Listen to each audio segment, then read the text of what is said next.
मैं सभी कमजोर दिल वालों से और प्रेग्नेंट वुमेन से कहता हूं कि इस मूवी को अपने खुद के रिस्क पर देखें। ये टाइटल मूवी शुरू होने से पहले स्क्रीन पर साफ साफ दिखाया गया था, क्योंकि डायरेक्टर को अपनी इस मूवी पर बहुत भरोसा था। नतीजन इस मूवी को देखते देखते एक 50 साल के आदमी की मूवी थिएटर में ही ना बयान कर देने वाली मौत हो गई थी। इसके डायरेक्टर राम गोपाल वर्मा ने 2003 में एक ऐसी मूवी को जन्म दिया कि जिस फ्लैट में इस मूवी की पूरी शूटिंग हुई 20 साल से वो फ्लैट आज भी खाली पड़ा है। किसी की हिम्मत नहीं हुई उसे खरीदने की। अजय देवगन और उर्मिला मातोंडकर की इस डरा देने वाली कहानी यानी इस मूवी का नाम था भूत। सबसे यूनिक और डरावनी बात इस मूवी की ये थी कि अक्सर हॉरर मूवीज में किसी सर्द लोकेशन, हिल स्टेशन, कब्रिस्तान या फिर सुनसान हॉस्पिटल्स में मूवी की शूटिंग की जाती है, पर यह मूवी मुंबई, जहाँ जिंदगियां लोगों से खचाखच भरी होती है, वहाँ लोगों के बीचों बीच 12th फ्लोर पर डर को ऐसे दिखाया। मैं दाद देता हूँ कैमरा शॉट्स की, जिसने लिफ्ट, कैमरा एंगल्स, दीवारों और सीन्स को इतना डरावना दिखाया कि आज भी उसके शॉट्स लोगों के जहन में हैं। और साथ ही साथ इनके बैकग्राउंड म्यूजिक की, जिसे सुनकर आंखें बंद करने पर भी डर खत्म ना हो। यहाँ मंजीत यानी इस फ्लैट के पिछले ओनर की मौत से शुरू होता है ये डरावना सिलसिला, और एक के बाद एक ऐसी घटनाएं जिसे आप अकेले नहीं देखना चाहेंगे। आप मानेंगे नहीं, अमिताभ बच्चन ने यह कहा था कि इस मूवी को देखने के बाद वो राम गोपाल वर्मा को मारने वाले थे कि क्यों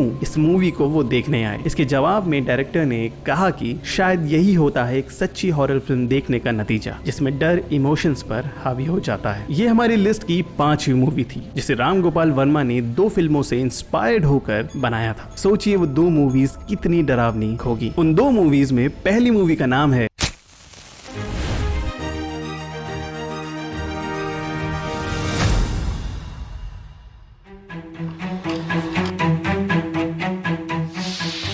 हिस्ट्री की एक ऐसी मूवी जिसे भुलाया नहीं जा सकता। ये मूवी कोलोराडो में बसे स्टैनली होटल की सच्ची डरा देने वाली कहानी है। इस मूवी का नाम था द शाइनिंग। जैक निकलसन, उनकी वाइफ, एक बेटी और एक बेटे के साथ इस पूरे होटल में भारी बर्फबारी और तूफान के चलते अकेले बंद होने की कहानी है, जहाँ जल्द ही उन्हें एहसास होता है कि इस पूरे होटल में स्टाफ के अलावा वो अकेले नहीं है। इसके पीछे है एक रियल स्टोरी। दरअसल हुआ ये था कि प्री मिड 1900 में जब किंग और उनकी फैमिली इस स्टैनली होटल में फंसे थे, तो उन्हें पता चला कि जिस रूम में यानी रूम नंबर 217 में वो रुके हैं, वहाँ एक मेड थी जिसका नाम था एलिजाबेथ, और आज भी मरने के बाद वो कभी उस रूम से गुजरते, कपड़े फोल्ड करते और रूम के चक्कर लगाते नजर आती। यहाँ तक कि किंग ने अपने रूम में एक छोटे से लड़के को जाते हुए देखा था, जबकि पूरे होटल में उन्हें ये पता था कि वो सिर्फ 2 ही लोग हैं जो गेस्ट थे और कोई नहीं। डरावनी आवाजें, चीजें गायब होने की वारदात और लंबे सुनसान लकड़ी की आवाज करते हुए कॉरिडोर्स की ये मूवी आज भी आपको डरा सकती है। इसलिए प्लीज इसे अकेले ना देखें। और जिस तीसरी मूवी के बारे में मैं बात करने वाला हूँ, अगर आप भूतों और थ्रिलर मूवीज में इंटरेस्टेड हैं तो ये मूवी देखना आपके लिए बेहद जरूरी है, क्योंकि ऐसी बहुत सी मूवीज है इंक्लूडिंग भूत जो इस मूवी से प्रेरित है। हमारी लिस्ट की तीसरी मूवी का नाम है 1973 की द एग्जॉर्सिस्ट। बचपन में अगर आपको सोते हुए कोई उठाकर पूछे कि बताओ सबसे डरावनी मूवी कौन सी है, आप बिना सोचे कहते थे कि बंद दरवाजा। और आपने बहुत लोगों से सुना होगा कि ये मूवी इतनी डरावनी थी कि इस पर एक चैलेंज लगा था कि अगर कोई अकेले पूरे थिएटर में अकेले ये मूवी देख ले तो उसे एक भारी इनाम मिलेगा। और बहुत लोग ये ट्राई भी कर चुके हैं और मर चुके हैं हार्ट अटैक से। इस बात में कितना सच कितना झूठ है हमें नहीं पता, पर अगर उस वक्त सच में कोई सबसे डरावनी मूवी थी तो वो थी the Exorcist. The pope Exorcist के रियल पोप, जिसके बारे में मैंने अपने एक वीडियो में बताया है और लिंक डिस्क्रिप्शन में दे दूंगा, यानी विलियम फ्रेडकिन ने बनाई थी मूवी जो बहुत फेमस हुई। ये मूवी एक सच्ची घटना पे बनी है। एक लड़की की कहानी है जिसका नाम था रॉबी। 1945 में जर्मन में जो बड़े हुए और धीरे धीरे उइजा बोर्ड के साथ वक्त बिताने लगे, जैसा कि द एग्जॉर्सिस्ट मूवी में एक लड़की के साथ होता है। लेकिन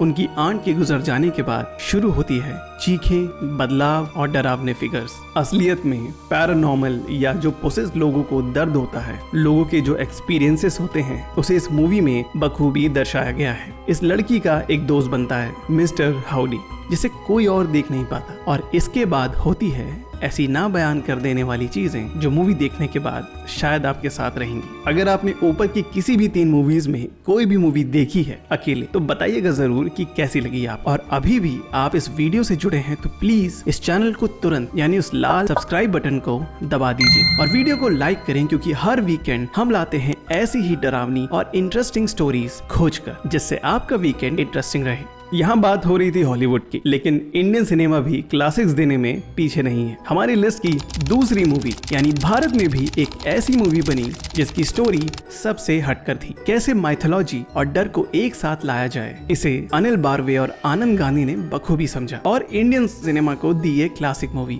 इसका नाम था 2018 की तुम्बाड़। इस मूवी की सबसे अच्छी बात तो ये थी कि इसका डायरेक्शन, कैमरा मूवमेंट और सबसे यूनिक स्टोरी टेलिंग, जिसकी वजह से इस मूवी को जान मिली, और ऐसे सीन्स जो हमारी रीढ़ की हड्डी को भी जमा देते हैं। इस मूवी की माइथोलॉजी में जाएं तो कहानी तब शुरू होती है जब इस दुनिया का क्रिएशन हुआ, जब गॉडेस ऑफ प्रॉस्पेरिटी ने 16 करोड़ देवी देवताओं को जन्म दिया, और जब उनके पहले बेटे, जिसे वो सबसे ज्यादा चाहती थी, यानी हस्तर, की नजर उनके ना खत्म होने वाले सोने पर पड़ी, तो ये तबाही शुरू हुई। हस्तर को सोना तो मिला, पर अनाज बाकी 16 करोड़ देवी देवताओं को मिला, क्योंकि उनके बीच एक लड़ाई छिड़ गई थी। गॉडेस ने हस्तर को बचा तो लिया और सोना मिल भी गया, पर साथ ही साथ एक श्राप भी मिला कि हस्तर की पूजा कभी नहीं होगी और दुनिया के इतिहास से भुला दिया जाएगा हस्तर को हमेशा हमेशा के लिए। सबसे हैरान कर देने वाली बात तो ये है कि इस मूवी के लीड के पूर्वज हस्तर की पूजा करते थे, इसलिए 90% इस जगह पर बारिश ही बारिश होती थी श्राप के रूप में। 1918 और 1947 के बीच इस सर्द और डरावने माहौल में बनी इस मूवी में ये साफ है कि कैसे आज सोना यानी लालच और द्वेष एक पूरे पीढ़ी को कैसे खा जाती है। इस मूवी को आपको जरूर देखना चाहिए, वो भी करीबियों के साथ, और अगर बारिश में देखेंगे तो क्या ही बात है। ये तुम्बाड़ सच में महाराष्ट्र में एक जगह का नाम है, और साथ ही साथ ये मूवी यकीन भी है कि भारत में भी ऐसी क्लासिक मूवी बनाई जाती है। और हमारे लिस्ट की सबसे पुरानी यानी आखिरी मूवी, जिसे 1960s में सिर्फ $8 लाख के साथ बनाया गया, जिसे आज भी ब्लैक एंड व्हाइट की क्लासिक्स कहा जाता है, उसकी बात से इस डरावने सिलसिले को खत्म करते हैं। इस मूवी का नाम था 1960s की साइको, एल्फ्रेड हिचकॉक की सबसे सक्सेसफुल और डरावनी मूवी, जो आगे चलकर बहुत फेमस हुई। Ground breaking movie scenes, murder shots, suspense से भरपूर ये फिल्म जिसे आप मिस नहीं करना चाहेंगे। कलर मूवी में हॉरर मूवीज को देखने के बाद इस ब्लैक एंड व्हाइट में इस हॉरर को एक्सपीरियंस करना बहुत जरूरी है। इस मूवी में एड गेन के बारे में बताया गया है, जिससे पूरी अमेरिका डरती थी, और इस पर मैंने पूरा एक वीडियो बनाया है और डिस्क्रिप्शन लिंक पर है और कार्ड में आपको मिल जाएगी। एड गेन एक ऐसा व्यक्ति था, एक ऐसा साइको था, जो लड़कियों की स्किन यानी खाल को निकाल कर अपनी मरी हुई माँ को वापस लाने की खौफनाक कोशिश करता था। हालांकि बाद में वो पकड़ा गया। इस मूवी का एक फेमस सीन है जिसे शावर सीन भी कहा जाता है। मर्डर मूवीज की हिस्ट्री में ये सीन आज भी सबसे चौंका देने वाला है। 1960s यानी आज से 60 साल पहले की ये ब्लैक एंड व्हाइट मूवी आज भी बहुत सी कलर्ड हॉरर मूवीज को पीछे छोड़ देती है। आपके लिए हम अपने नेक्स्ट वीडियो में लाएंगे भारत के दिल्ली में बसी एक ऐसी डरावनी कहानी जो आपको जरूर पसंद आएगी। तो तुरंत हमारे चैनल को सब्सक्राइब करें और हम मिलते हैं नेक्स्ट शनिवार हॉरर और हिस्ट्री के साथ। धन्यवाद।